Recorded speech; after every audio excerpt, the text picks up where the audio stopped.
Welcome to February the 2nd, 2024. My name is Jimmy Bradbury. I help entrepreneurially minded people who are stuck in a 9-to-5 job to be able to share their knowledge and experience on any given topic that they're passionate about. They want to help other people move forward in their lives with that knowledge and experience and get paid doing it. So today I'd like to share with you a case study of one of my students. He's on the East Coast of America, just upstate New York. He's been working with me now for exactly 12 months. He came to me looking to get out of his 9-to-5 job 12 months ago, and he's now 6 months out of his 9-to-5 job, because a lot of what I help them with is a plan prior to moving out of the job. So usually 3 to 6 months, and then a period of 6 months after they've actually got out of their 9-to-5 job. And celebrating his success, that he's now earning exactly the same amount as he was earning when he was in his 9-to-5 job, working 60 hours a week, and now he's working less than 25. One of the great things about having an online business is it actually takes back your time. You don't have to spend all of your time commuting into work, all of your time waking up to the alarm clock that you probably could do without. You could do without the time in your office when you're getting a hard time and not feeling valued by your boss. All of those things disappear when you've got an online business. Dynamics are different, but he's got 3 lessons that I want to share with you today. He shared with me earlier today. And I believe that he's got 3 reasons why he succeeded. So let me first of all give you the 3 lessons that he's learned from the last year of spending 6 months transitioning out of a 9-to-5 and then 6 months now in his online business. So he's earning exactly the same as what he was in his 9-to-5 job now online, working a lot less time, which is circa $70,000 US. Okay, so the first lesson that he learned was that you need to decide that you're going to do this and make the decision and go with it. I think a lot of people want to build an online business, but they don't actually dive in and commit to doing it. I think part of it has to do with fear. I also think part of it has to do with sometimes when they're transitioning out of a 9-to-5, or they have transitioned out of a 9-to-5, particularly for the more older aged people, is that they've either got a salary and still in a 9-to-5 job, or they've got a pension, or they've got a retirement fund, or they've got a fund for leaving their 9-to-5 job. I think that actually presents a lot of challenges for those people, because there's always that fallback. I'm a big fan of not having a plan B when you come out of a 9-to-5 job. No plan B. Because I think when you've got that mindset, there's only one way that you can go, and that's succeed. But if there's a fallback, meaning there's extra income that you've had in your business or in your 9-to-5 job that's still there, or you're still earning, that can be quite a challenging thing. So the point with him was, number one, was go all in as though that had to be the only option. You had to make it succeed. And I think that's a fantastic mindset to have, is just to go straight in, because what it does is it helps you move through those internal fears, those internal limiting beliefs that we all have, those internal doubts that rise when we've got to make an important decision. So that was the first lesson, number one. Number two, learn how to recover fast from setbacks. So he was working with me, particularly in the last 6 months, where he did 2 live campaigns, meaning he created a course, he marketed it, and he launched it. And he did that twice.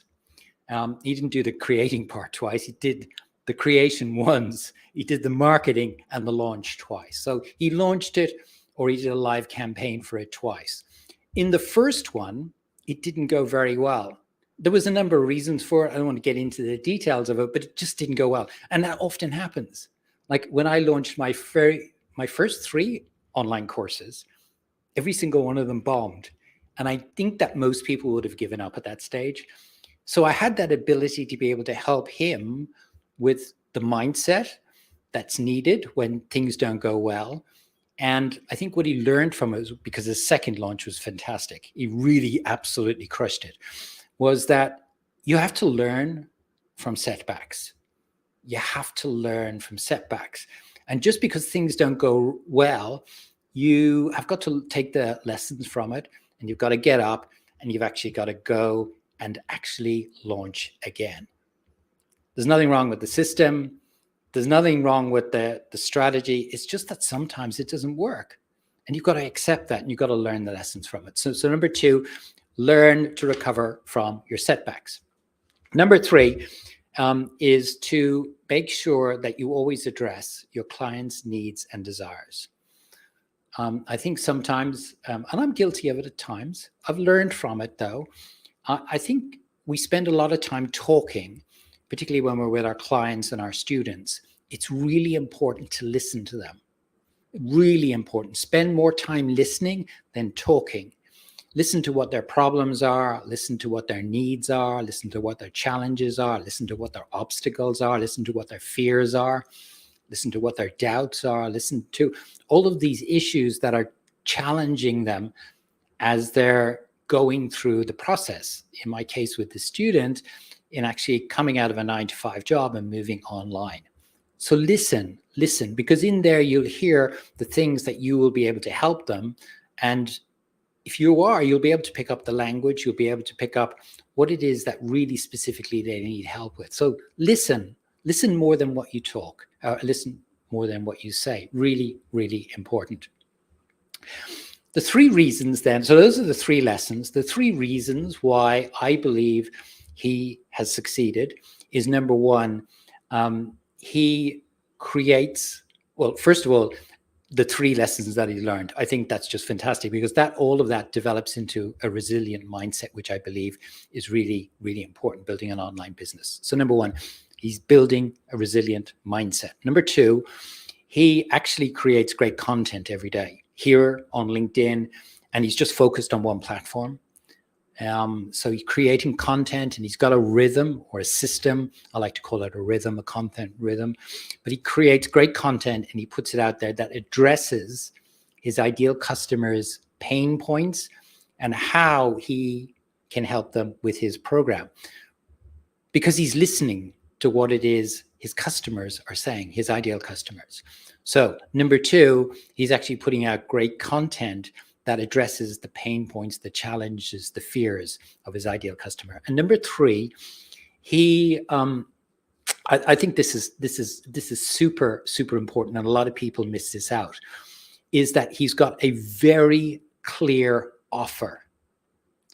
And I believe, and I've had to learn this over time, you should be able to explain your offer like to a 6-year-old, 5-year-old child. And you should be able to do it in 1, maybe 2 sentences, like really clear. If I was to ask you, watching this video, what is your main offer?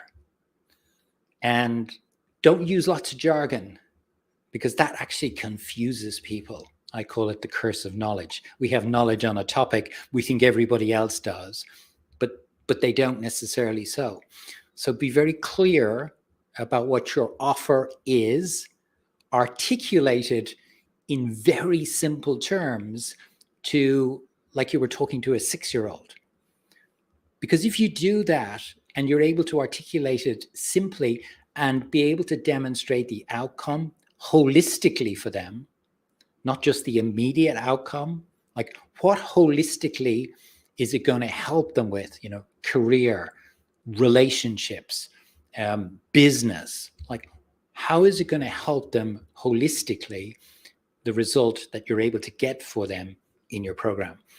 Those 3 things, I believe, are the reasons why he succeeded. Number 1, he's developed a strong, resilient mindset from the lessons he learned.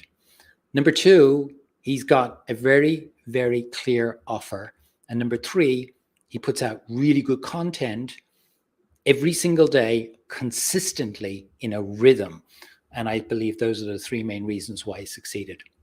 I wanted to share that with you today because I just come off that call maybe an hour ago, And I thought, this would be good to share with people, because I think a lot of people struggle with that move out of a 9-to-5 job. And a lot of it has to do with the fear. I know, and I get that, and I see that, and I understand it. But sometimes you have to move through that fear very quickly and believe in yourself. And I think the lessons that I've shared with you today will help. And also the 3 reasons why I believe he's succeeding. So hopefully that's been helpful for you today. The other thing is, I've actually created a free download. I don't know if you're familiar with the fact that for the last 3 years, I've had an online course about helping people master LinkedIn from the very beginning to, just using it to grow their business. Hundreds of people have gone through it. I've actually just launched version 2.0. I did it through the pandemic, through my from my kitchen table. I wasn't here in the studio that I'm in at the moment. I was working from my kitchen table. I launched it because I felt a lot of people needed to get onto LinkedIn. And I've just finished version 2.0. But that wasn't the point. I just wanted to share that with you. But hundreds of people have gone through it. But I think the big thing that I found was that 99%, and I can take this this group, which is 400 people now have gone through this program of mine. Of those 400, when they started in the course, 99% of them had not got their LinkedIn profile set up correctly. So I use that data to be able to then take it and be able to put together this 1-page sheet, which I call my LinkedIn profile audit. It's 11 things that I believe, 11, that's 10, 11 things that you need to have and you need to address if you want to optimize your profile. So I put this together in a 1-page sheet. I call it my LinkedIn profile audit. It'll help you understand what these things are and make sure that your LinkedIn profile is fully optimized. So I'm going to put it as a download here in a link. Download it and have a look at it, and let me know. I'd love to know that if you actually tick all of the 11 boxes. Like, that for me would be fantastic, because you join that 1% of people who had there was about 5 people. Yeah, that would make sense. 4 or 5 people who actually had the 11 boxes ticked. But it's a very unusual thing. But if you can get these 11 things actually ticked off, you will have a really good profile on LinkedIn. So I'll put it down below here, and hopefully it will help and serve you. Wherever you are in the world, have a great day today. And it's Friday. Look forward to the weekend. And I'm going to go out kite surfing. So the weather here in Australia is beautiful. So yeah, have a great day, and I look forward to talking to you on Monday. Have a great day and have a great weekend, and I'll talk to you again on Monday. Bye.